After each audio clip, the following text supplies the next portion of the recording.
Hi, I'm Dr. William Nudera, a board-certified endodontist practicing in Bloomingdale, Illinois. I've had the wonderful opportunity of traveling the country the last few years, giving technique courses on how to do predictable endodontic treatment. A common question that gets asked of me is, how fast can you do your endodontic treatment? The answer to that question is not how fast I can do my treatment, but how efficiently I can do my treatment.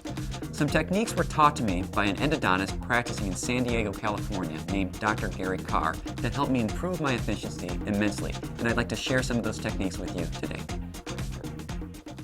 Some clinicians have multiple handpieces with multiple burrs associated with them. I find it much easier to have an assistant transfer the burr for me. It's easy to do. You just call off the burr, hand the handpiece to your assistant, have him put the new burr in, and hand it back to you. It's a very seamless way to do an access, refine a preparation, or do whatever you need to do without reaching out of the field in order to perform the treatment. It's very important when transferring hand files back and forth from the doctor to the assistant to not get poked. In order to control this, what we do is we have the assistant wear the endo sponge on the endo ring, and they prepare the file for me and get it ready for me and place it in my fingers. I grab the file, they pull the sponge, and they push the sponge as the file is transferred. When we do this, we ensure that there's going to be nobody getting hurt with this particular procedure. A gentle push and a gentle pull is controlled solely by the assistant as opposed to me. That way, I don't have to take my eyes off the field, and it's a very efficient way to continue transferring files.